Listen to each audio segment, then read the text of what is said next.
Hello, everyone, and welcome to another thought-provoking episode of Full Throttle here on Unprecedented TV, where we dive head-on into the challenges facing British drivers and much more besides. I'm Paul Naylor, Communications Director for the Alliance of British Drivers, and today we're talking with Anne Widdecombe of Reform UK. Indeed we are, and I'm Brian Gregory, Policy Director of the Alliance of British Drivers. Two things I think we'd like to cover with Anne. One is net zero, which is progressively destroying the whole of UK industry and basically making everybody redundant. And the other thing is the way that road safety is being weaponized and used as another way of basically driving the economy and economic activity into the ground. So it's going to be an interesting episode. I'm sure we'll cover quite a few topics, but it might be a bit ad hoc at times. Nothing wrong with that. No, absolutely not. So, welcome, Anne. Thank you very much. Hello, Anne. Hello. It's been a long time since I've seen Anne. So, I was on tour with Anne just before lockdown. We went to various provincial theatres. I helped Anne to sell a few books. Rather memorably, Anne, I don't know if you remember this one, but Nigel Farage's mother came along to one event, and I managed to upsell an extra book for Nigel. So, so it's lovely to see you. Arriving. Yes. Yeah. Okay, so go on, Brian. You lead the way on this. Well, basically, as I said before, net zero is probably the most pernicious piece of legislation that's ever been passed, and the effect it's having on UK industry is absolutely disastrous. And of course, as industry spirals downwards, so do employment prospects, and so we're just in a death spiral, which is being accelerated by the Chancellor trying to tax all economic activity out of existence. And I guess that must be a major concern for Reform UK and for everybody that lives in the country. Well, the thing about net zero is it's wholly disproportionate. I mean, the UK contributes less than 1% of the world's carbon emissions, whereas places like China and America, account for over 40%. So, I mean, it's quite pointless. Yeah. And what we're being asked to do is to penalise our citizens, to demand that they have more expensive boilers and buy electric cars, in order to really reduce what is a negligible contribution anyway. So it's completely disproportionate. Yeah. And that is why Reform says, well, it will just scrap the target for net zero, and it will save billions of pounds by doing that. Now, absolutely. The other thing about net zero is that we're not self-sufficient in energy. We import energy. Now, I believe that if a nation is to be truly sovereign, it's got to be self-sufficient in three things. The first is the obvious one, which is defence. Well, we're not. We'd have difficulty standing to, quite honestly. The second is basic foods, and we're not, because we're paying farmers not to farm. And of course, the third is energy, and we're not self-sufficient there either. And my belief is that we need, if we're Britain to be a truly sovereign state, we need to aim for self-sufficiency in all those three areas. And that means, I'm afraid, not just depending on wind, which only really works when it's windy, not just depending on wind, not just depending on solar panels, but rather that we use our own energy reserves, of which we have a lot out in the North Sea, and also underground, of course. And then there's always, on top of that, there's always fracking. Now, I don't want to go back to dirty air and complete dependence on fossil fuels. I don't want to do that. But I do want to get a much healthier mix, and I do want us to be self-sufficient, and that means using what we've got, whether it's politically correct or not. Yeah, absolutely. I mean, I think that one of the things that's lost in all this when people start talking about carbon dioxide emissions, Anne, is yes, we might produce 1% of global man-made CO2 emissions, but man-made emissions are only about 3.5% of the total. So there's a huge overwhelming proportion of natural emissions over which we have no control. So we can cut our emissions to the bone by offshoring all our industry, but the effect it will have on the climate is negligible. Even the IPCC admits that even if everybody were to adopt net zero tomorrow, the impact by 2100 would be 0.2 of 1 degree Celsius. And our contribution to that would be 1% of 0.2 of a degree Celsius, so 2/1000ths of a degree. Well, the global satellite measurements go up and down by 0.5 degree in a month. So you wouldn't even know whether your 0.002 of a degree is actually being contributed or not. It's complete madness. I think the problem is that the whole argument about global warming has now been hijacked, and it is treated as gospel, whereas no science is ever gospel. What Absolutely. Is taught today it very easily be changed tomorrow in the light of new discovery.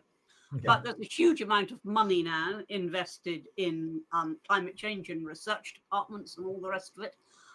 And it's not in anybody's interest, really, to query it. And of course, if you do query it, you're called a climate denier and all that nonsense. Now, I have no doubt that, the Earth is warming. It's warmed and cooled throughout its existence.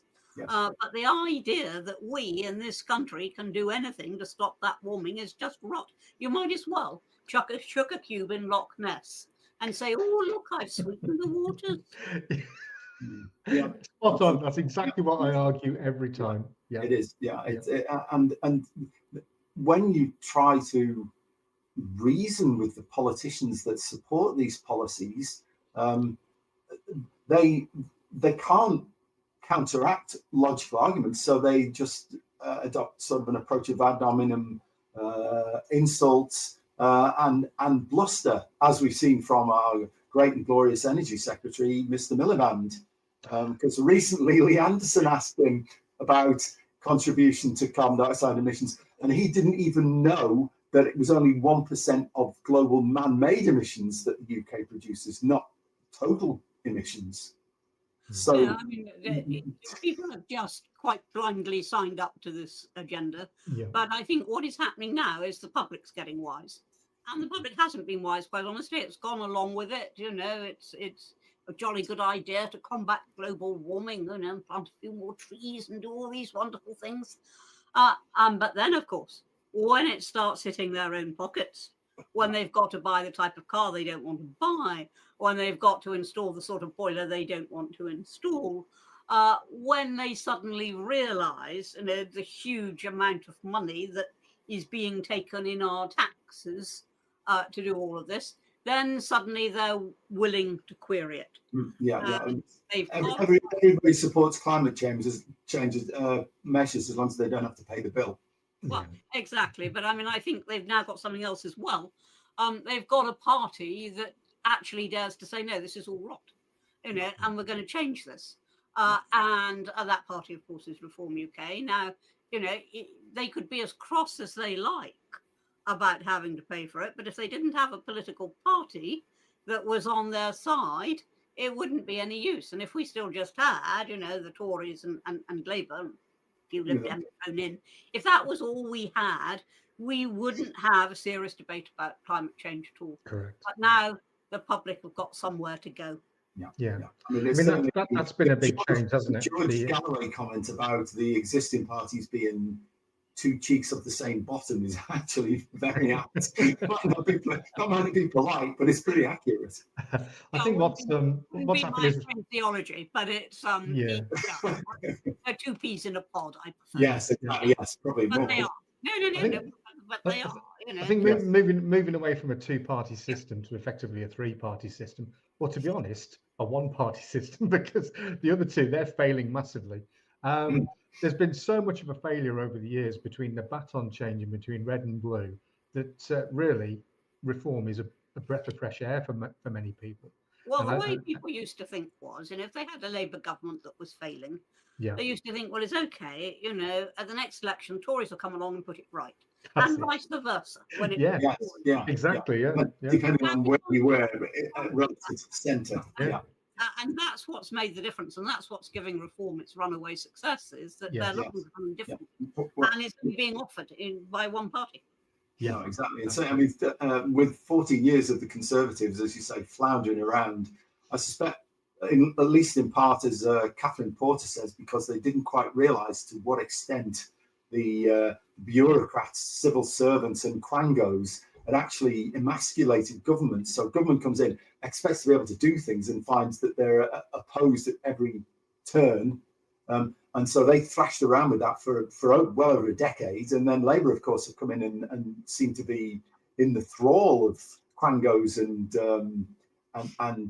civil servants and of course international regulations, and determined to just add more sort of pain on top of what we already endured. It doesn't matter what the civil servants do and what the quangos do. Governments can always oppose that. What matters is what you touched on at the end, which is international interference. And when you're signed up to a whole load of treaties which actually militate against what you want to do, that is a very different situation, because we're a country that has always said we respect law. And if we're signed up to a treaty, we'll fulfill that treaty just because we're signed up to it. But of course, I mean, first of all, the Geneva Convention on Refugees was established in 1951. 1951. It's now 2025. Situations changed completely. The nature of asylum has changed completely. It's no longer about individual persecution. It's about fleeing conflict. And we are therefore entitled, I think, to say, we will come out of that convention. Similarly with ECHR. And we simply have to take control of our own destiny. And we can only do that if we repudiate these conventions and these treaties. Now, it's not something I just want to do lightly like that and throw the whole thing up in the air. But where it has been proven that these treaties are now working to our detriment as a country, then I think we're perfectly entitled to say that's the end of that. And yes. If Parliament decides to renounce a treaty, the civil servants, the quangos, and everybody else, and by the way, we could do without most of the quangos. Yes, civil absolutely. servants, quangos, and pretty well everybody else will have to follow suit, because that will then be the law. Yeah, and certainly the problem I think with the current administration is that the Prime Minister himself is very much a lawyer before he's a politician, actually, and he believes that international law should override national sovereignty, with which personally I completely disagree. Well, he's a globalist. That's evident in his reset with the EU. Yeah. Which is yet another surrender of British sovereignty, which we will reverse when we come in. But as I say, you can get rid of quangos. You can make quangos do as the government wants. You can make civil servants certainly do as the government wants. But you can't do that if the law is against you. And that is why, first and foremost, we have to deal with the international treaties. Yes. Yeah, absolutely. I think I fully understand that as well. Yeah. But certainly it is clear that, as you say, that public opinion is now beginning to turn on this subject, because I mean, even I think it was yesterday it was announced that what is driving, despite what the government's been saying about gas prices, what is actually driving energy costs upward is the subsidies for renewables, which are, as you say, reliably unreliable, and B, usually don't deliver power when we really need it, and deliver it when we don't. And they're being paid to switch wind turbines and solar arrays off, because they're supplying power that's surplus to what the grid requires. And then when we hit one of these Dunkelflaute things, the low light conditions and low wind conditions, they don't supply anything at all right when we need power the most. They're inefficient, they're expensive, they're ugly. There is very, very little to commend most of these initiatives, but it's become an article of faith. It's no longer a practical response. It's become an article of faith. And as I say, you've got a party that is prepared to challenge that article of faith. Yeah, which is refreshing, as Paul has already said. Yeah. So yeah, I mean, we will be interested to see what happens, and because I believe Richard Tice actually was on. There's another one of the Scottish refineries is being closed down, I think, and Richard has been on GB News and various other channels, pointing out that we can't allow this to continue because we'll have no industry left. Well, indeed, and we wouldn't have any steel industry now. and No, if Tice and Farage hadn't intervened. So it is very important. I mean, lots of things are very important. First of all, getting senior high achieving businessmen back into this country. They're all fleeing at the moment, the Labour penal taxes. Getting them back into this country, letting them take initiatives, supporting those initiatives, supporting the employee as well by not taking quite as much money as the state now takes, and just trying to get everything working. Now, Mrs. T did it. It can be done. And if you consider where we were in 1979, it can be done. It won't be done by Tuesday afternoon. It will be heavily opposed by elements who don't like what we're doing. But it can be done. Mrs. T showed that. We shall show it too. Good. At the point of time of recording this, we're a week away from the budget. Yes. And what do you expect to see in that budget, and that will impact in terms of on families regarding potentially motoring, but also net zero? Do you think there'll be anything that will come up in the budget that will force that onto people more, or do you think there'll be some sort of withdrawal of that? No, I don't think there'll be withdrawal from net zero in the budget. I think it'll be a high tax budget. Exactly how she levies the tax that she promised that she wasn't going to levy, I don't know. But I believe that that is what she will set out. Yeah, and I think that's very disappointing. If you want growth, you have to have tax cuts. Yes. You need a low tax economy to encourage economic growth. Yeah. Put more money in people's pockets. Absolutely. Yeah. Well, they fuel employment. They fuel spending, which in turn creates employment. Tax cuts create growth. Now, there isn't an economist in the world who will disagree with that basic statement. And yet, because we've got so fixated on any penny you're going to spend, you must account for another penny that's going to pay for it. Yeah. Because we've got fixated on that, which we didn't used to be. We don't make the one step that would absolutely guarantee growth, which is cutting taxes. Now, Truss got it all wrong in the way that she handled it, completely wrong. She tried to do far too much too soon and altogether. But she had the right idea. And the right idea is that you only get an economy going if you lower taxes. You only become competitive with other economies if you lower taxes. You only attract investment. I mean, heaven help us. We put up our corporation tax to the same level as France, and then stood back and looked ever so surprised when businesses went off to the Irish Republic. The rate was much lower. And well, what did we expect to happen? That was under a Tory government. Yeah. Well, it was Winston Churchill, was it not, who said you can't tax your way to prosperity. It's like standing in a bucket and trying to pick yourself up by the handle. Exactly. Yeah. So but you did ask me if I anticipated any motoring effects from the budget. Yeah. And I think the answer is yes, because the motorist is always a prize cash cow, quite honestly. And I have no doubt whatever that without any improvement in the roads and driving conditions, the motorists will be fleeced again. Because we have to drive. We have to drive. The very few people, if you live in the center of a very big city and you work fairly close to where you live, then okay, you do not have to drive. But pretty well everybody else, whether it's taking the kids to school, whether it's getting yourself to work, pretty well everybody else has to drive. And therefore, you're easy to milk because you can't say, no, I'm not driving there. You can't say it. So you're very, very easy to fleece. Yes. Certainly when we were on tour, and we did some miles, didn't we? We're big friends of Howard Cox from Fairfuel UK, who for many years has been quite successful in stopping any increases in fuel duty or certainly limiting.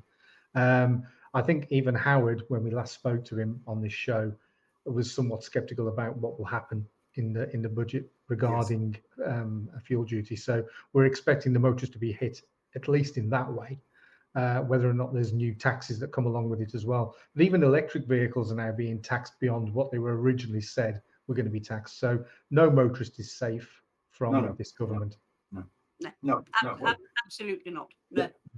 I think that was inevitably going to happen, though, and as we, well, arguably, I'm not even sure this transition will ever be complete, but as the arguably move towards more electric vehicles and lose the excise duty from the fuel on normal conventional vehicles, you have to transfer the tax burden progressively over to drivers of electric vehicles as well, or the books won't balance. It's economically clear.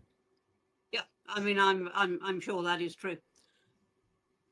Yeah, and I couldn't see any way that even when they were giving, well, as they are still giving big discounts for buying electric cars to various people. Mainly, I think though they're being taken up by company car drivers and business drivers. Less so, I think, private buyers who are still very wary. But still, it was clear from the very start that the tax-free bonanza for electric vehicles wasn't going to last forever. And anybody who thought, oh, I can make a quick buck here by buying an electric vehicle was always going to be sadly disappointed in the long run. Yeah. Yes, I mean, I think that's economic, fact of life.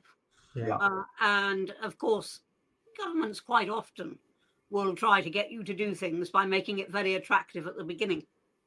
I think we can all remember, or at least most of us can remember, maybe you're too young, but when you used to get tax relief on mortgages, when you used to get tax relief on life insurance, yes, when you used to get tax relief on private health insurance, and what was that about? It was about encouraging us to do it.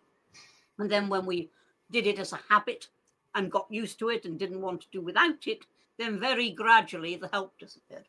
Yeah. It's what is it? It's three things are inevitable: tax and death. Yeah, there's nothing in the middle. Tax, something, and death. I can't remember what the one in the middle is, but yes, there's certainly the birth. Oh, birth. I used to put together the birth, marriages, and death. Yeah. So yes, it's a fact of life. I think the other thing that is worrying us is that the way that road safety is being weaponized now. I mean, this latest thing about suggesting narrowing roads, all roads which have traditionally, since for about 1,000 years, apparently, have been 12 foot wide each carriageway, each side of the carriageway. They're now being talked about, just being suggested that they should be reduced to 10'8" to stop people overtaking cyclists. No law, of course, to stop cyclists overtaking cars. Exactly. No. I mean, I think for a very long time now, safety has been used for something other than safety. Yes. When you think of the huge amount of money that is raised through speeding fines. Yes. And half the time, they're nothing to do with safety at all. No, well, I mean, we just got like this little graph thing. And so if you did the driving process, basically, first you observe what's going on around you, then you form a hazard response, and then you execute that response. But unless you're doing the observation bit, all the rest you can forget. Because if you're not observing properly, you won't avoid the accident. Yeah. But the philosophy now is that all you need to do to drive safely is observe whatever the number on the tin plate is. And it's a lot more complex than that. Yeah. But I mean, it goes beyond speed. I mean, you can get fined if you stop in a yellow box. Yes. Even if there's some circumstance arose to make you stop, you then have a very tortuous process to try and appeal against. And all this is about getting in money. And the thing about speed cameras is that conditions do not stay the same for 24 hours. So it may be entirely sensible to have a 30-mile-an-hour limit during busy times, but then people on a Sunday afternoon can cruise along at 50 and pose no hazard to anybody. It's an inflexible situation, and I think we need to get back to seeing speed restrictions as safety projects, not as cash raising projects, which they are. Quite right. They make a fortune from them. Yeah. Well, our philosophy on this, Anne, is that what we really need is a road accident investigation and prevention branch, similar to what they have with aviation and marine, with people who actually have a safety background to look at what causes accidents, recommend remedial policies, including setting speed limits, setting enforcement policy, and to actually have teeth to audit, sort of wildcat audit thing, a bit like Ofsted, speed camera partnerships, to make sure that what they're doing is actually fair and that the objective is really casualty reduction and not revenue generation. Yeah, agreed. Yeah. I think Anne's raised a very valid point with it in terms of having variable speed limits throughout the day, depending on the driving conditions. I mean, if you're sat on a motorway at 4 o'clock in the morning with no traffic around, what's the sense in staying at 70 when you could be going faster and being no danger to anybody? You get dual carriageways, where, you know, it would be perfectly, as I say on a Sunday, perfectly safe to do 50, 60. But because they're down to 40, you know, because at certain times of the day that is justified, they're 40 all the time. You know, there's no flexibility in it, which in this day and age of digital technology, of course, we've got the technology that could easily monitor that and get that up here. And it's only being used in one way. I mean, the thing about 20-mile-an-hour limits around schools, well, most of the time the schools are shut. So if you have an electronic system that, you know, the caretaker goes in, turns the 20-mile-an-hour sign on when the school's opening and closing, when there's children around, that's fine. But you don't need that at 5 o'clock in the morning in the summer holidays, because there's going to be nobody there. And that's the point you were making. Is the limit reasonable and sensible for the prevailing conditions? Well, what Reform has said is that we will abolish 20 miles an hour completely, except outside schools, care homes, hospitals. And, you know, we'll still have them there, but we will not have them anywhere else. I mean, they're imposed right across London at the moment. Yes. I drove in London a couple of years ago now, and I came upon this business that it's 20 miles an hour, and I thought, oh, well, that's all right. You know, when I get out towards Westway and driving down towards the West Country, they'll disappear, you know, between here and there. Well, you know, I drove practically to Westway before the wretched things disappeared. Now, it is a nonsense. And, you know, the same thing goes. I'm all in favour of cycle lanes. I really am, because I think that if cyclists are and observe the lanes, that's quite important. But if they observe the lanes, it's much better for the driver as well as the cyclist, because you don't when wretched things are wobbling beside you very close. And I think you can feel that in big congested cities. But we've now, and that was fine as a safety measure, but it's no longer really a safety measure. It's now used to promote cycling, to discourage the motorist. Congestion. You know, and to detract road space from other road users. Exactly. And if you look at the park lane thing, I mean, it's hardly ever used, the park lane cycle lane, and all the traffic is jammed into one lane. So you're creating congestion, creating emissions, creating frustration and delays, and wasting economic time. Well, I used to live in Shropshire, and in Shrewsbury on the ring road in and out of Shrewsbury now, they've put a bus lane in the middle of the road, which already has proven to have delayed emergency vehicles from a nearby ambulance station from being able to get to accidents. So crazy decisions are being made still. And I agree with what you said, and cycling lanes, great when they're sort of putting cyclists in one part of the road, and as a precautionary thing. But when they are putting cycle lanes in above and beyond what's common sense, they really do need to be questioned. The objective is ideological. It's not to do with road safety. It is to make driving unpleasant, road use unpleasant for motorised road users, so they think, oh, blow this, I'll catch the bus or whatever. Well, most of the things that we've talked about today are aimed at getting people off the road. Pure and simple, get drivers off the road. But of course, and I think Charlotte can show this, the net zero slide from Absolute Zero that you put up yesterday, Charlotte. I don't know if you've seen this document called Absolute Zero, produced by UK Fires, and it's a group of ivory tower academics, and it upsets me that my alma mater, Oxford and Cambridge, this is it, are all involved in this. But basically, this is the strategy that this document, which cost £5 million of public money, by the way, came up with for how we achieve net zero by 2050.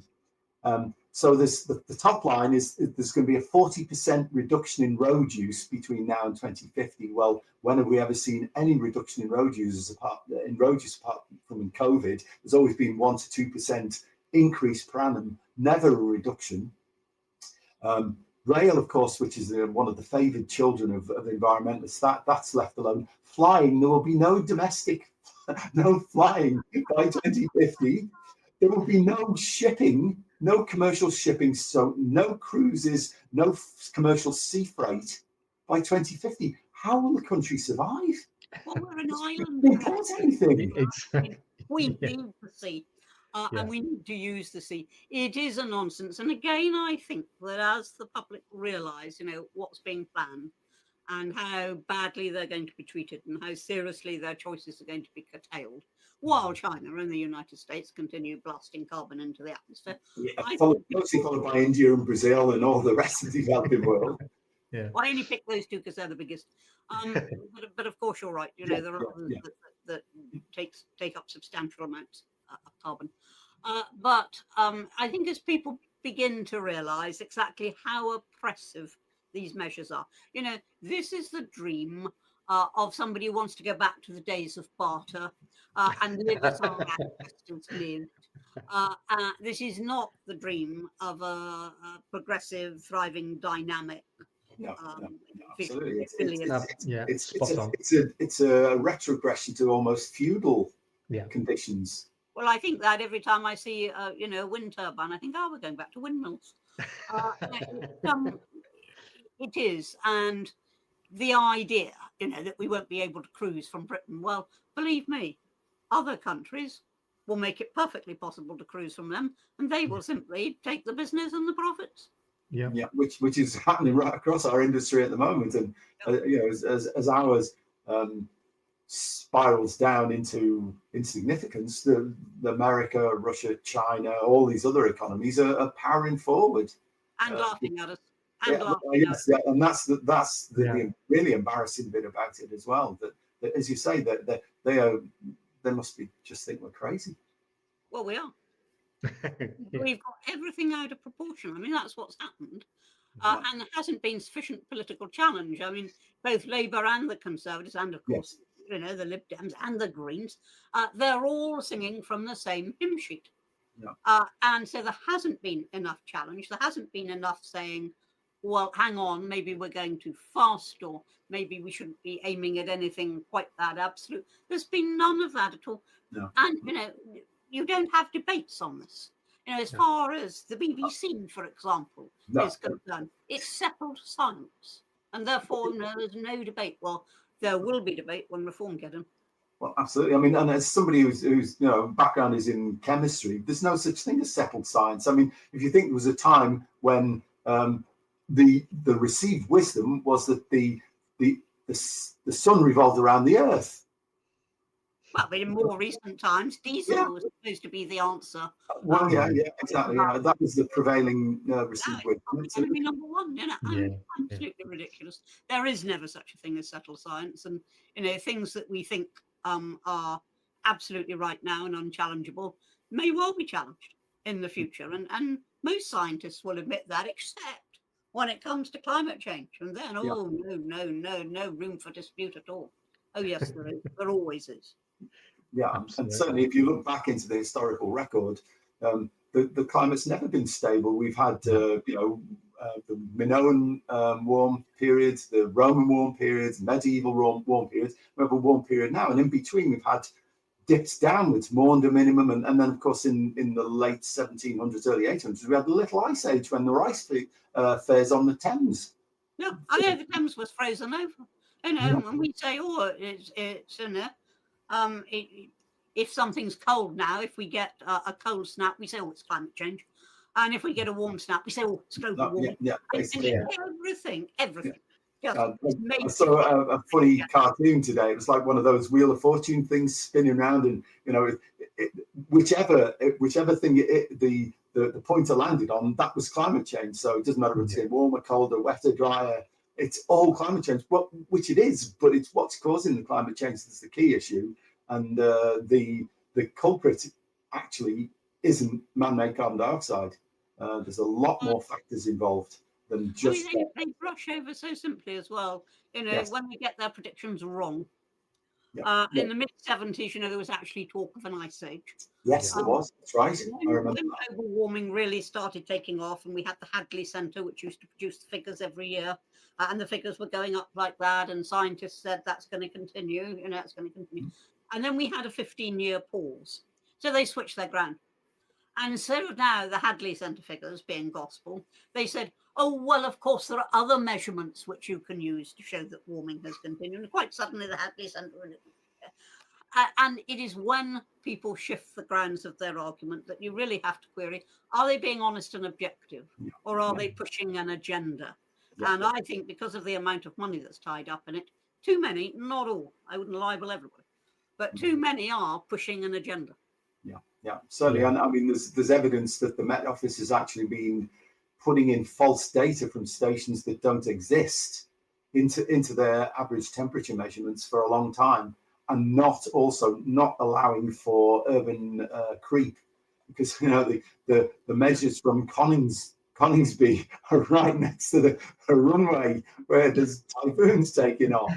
And if you do your measurements there, you're obviously going to get the effect of jet exhaust trails during the takeoff periods, and that's where they got one of the records, the 40 degrees Celsius record, because there were 3 typhoons taking off when they took the measurements. So there's a big spike, and then it drops down again when they've gone. And there's a lot of stations now which are compromised, and I think they have ratings for them. 1 is top notch, and 5 is junk science, and a lot of them are actually in 4 and 5, which is very dodgy. 2 plus or minus 2 degrees Celsius, and some of them plus or minus 5. So yes, it's definitely true. I think you're quite right, Anne, that they've been captured by climate evangelists, really. Yeah. Oh, yeah. I mean, I think that sums it up. The term evangelists just sum it up, because climate change has become a religion, quite honestly. And if you dare to depart from it, you face an inquisition. Yes. Yeah, exactly. And it's history repeating itself. And as it was then, it's the evangelists, the people who were questioning it, who were persecuted, but it turned out they were actually right. Well, it was called global warming for a long time, but then when it was, when we had lots of cold weather, thought, well, we better change this to climate change then. And as Anne's pointed out, you can't lose then, because anything. You can't, exactly. Yeah, exactly. I think I'm right in saying, Brian, that we're coming out of we're warming as a planet. We actually go back and look at the historical record. Yeah, something called the Pleistocene Ice Age, and we started to come out of that at the time when we started doing instrumental measurements in the late 1700s, early 1800s. Exactly. And that actually was probably one of the coldest periods in the last 10,000 years. So it's only one way the temperature is going to go then. Well, unless it's going to go the other way. And if it goes the other way, we're in deep trouble. Then you're in the full-scale ice age, and that's not going to be good. So as we always say, the climate is changing, but it always has done and always will. So, absolutely. Just accept it. And the key thing we need to do is adaptation, not adaptation, because we can't really mitigate it. We can't affect what the climate's going to do. All we can do is mitigate, is adapt to the consequences. Yeah. Well, exactly. That was very much Nigel Lawson's argument. Yes, very much trying so. to make the climate do the thing that it's not naturally doing, adapt humanity to what it is doing. Which is what we've done all through history until the last sort of 50 years or so, really. I think we've covered quite a lot of quite useful ground here. Were there any other areas that you felt that we should maybe touch on, Anne? I think you were talking about civil liberties earlier. Yes. I mean, this is a big one for us. Digital ID, because we have the ABD is a not-for-profit limited company, and we are being pressured because we're 2 of the directors to actually register for digital ID just because we're directors. Well, the whole thing around this is very oppressive, and it's very much, to me, the sort of Soviet style command and control philosophy, trying to get the government trying to get it's fingers into everything that people do and interfere, when actually what we want is the opposite. We want light touch, we want a small state, and we want people to be enabled to live their lives without feeling like they've got the Stasi staring down from behind them. We might have the first area of very slight disagreement. Now, I am not wedded to digital identity cards. I am wedded to the idea that we should have ID cards, even if only for a limited period. You can have a sunset clause and say that after 5 years they cease, because I know that they would help us tremendously in the fight against illegal immigration. They would help tremendously in the fight against various crimes. And they also, they have benign effects as well. It's easier to identify bodies if you've got ID. And I draw a parallel with CCTV. Now, I was in government at the time, and there was huge resistance to CCTV, and everybody said, it's the spy in the sky. It's going to film citizens going about their lawful occasions. Oh, no, no, no. And a lot of councils refused to have it. And then we had those pictures all across our television screens of the abduction of little Jamie Bulger, who was subsequently murdered. And suddenly everybody saw what the point of these cameras was. We couldn't meet the demand. It just exploded. And of course now, everybody has it on their doorbells and, on their car dashboards, and we've got it everywhere. And we accept it because we understand its purpose. Now, I think the first time that you had a major crime solved by ID cards, or a major breakthrough on illegal immigration produced by ID cards, people would understand their purpose and would accept them. But I would be perfectly happy, because I do understand the civil liberties fears about these things, I would be perfectly happy to say it needn't be digital. And crucially, we can put in a sunset clause. You don't have to have it forever. Yeah, I think it's a point when we have to examine what we've got. But I mean, I'd say this, I go to countries where you have to carry some form of identity with you. Now in France it is, it's a proper identity card, and in Germany. But hang on, let me get this one out. But when I was a member of the European Parliament in Brussels, we had to carry ID by law, but it didn't have to be any particular type of ID. I mean, I stuck my passport in my handbag. Nobody ever asked for it. Nobody ever asked for it. That's not the point of it. It's not to run around saying papers, please, a la 1940s. It's not that at all. So there is a slight measure of disagreement between us, but I'm always prepared to, try and soothe people down by saying, well, let's just try it for a while. I mean, certainly, I carry my driving license around with me, obviously, most of the time now, because it's quite easy to carry. But it's the concern about mission creep, really. And the people. I mean, it's at the moment it's in the conspiracy theory area. But this idea of central bank digital currency and being able to bring in a social credit system linked to your ID, be it digital, as in places like China, is just abhorrent. That you can be turned into a non-person at the flick of a switch. And that's, I think, facing that. I mean, I think any version that comes out of a British government, bearing in mind we have a democratic system, we have an opposition, and we have all the rest of it, and we have the rule of law. Bearing in mind all of that, I think that it would be manageable. As I say, I'm not wedded to any particular system, and I'm quite happy to make it on a temporary basis. But I am not going to say that I am in principle opposed to ID cards, because I actually think they could be benign. Well, the collection of people's data digitally. I not long come back from Croatia, and on the way back from the cruise terminal, we had to give our digital fingerprints and have a photo taken that then sits with your passport record, because we are no longer members of the European Union in the way that we were. So that is a form of digital ID, and I think as long as it has limited use rather than is all-consuming, then I don't really have a problem with it. And I like the idea of what you said, Anne, whereby it might have, say, a 5-year trial period, and then if it's not working, it's scrapped. But again, if it went some way to solve something similar to what happened to young Jamie Bulger, well, then it's going to get a lot of public support. So yeah, it ought to be treated as a trial period rather than this is life from now on. Go with that, Jeffrey. I should say at this point that Reform's policy is not to have ID cards, but Iron Reform just takes slightly different paths on this one, because although I understand all the concerns about civil liberties, I lived through the CCTV, and I know that sometimes those concerns can be misplaced. Yeah. Okay. Well, I think that's it's not unreasonable. We can agree or disagree on nuances, but I think that as long as it's not being used to control people's lives, I mean, it's fair enough. Obviously, trying to control criminals, but if it gets to the point where it starts to interfere with people going about their normal daily lives, then I think that's where you draw your line in the sand. Yeah.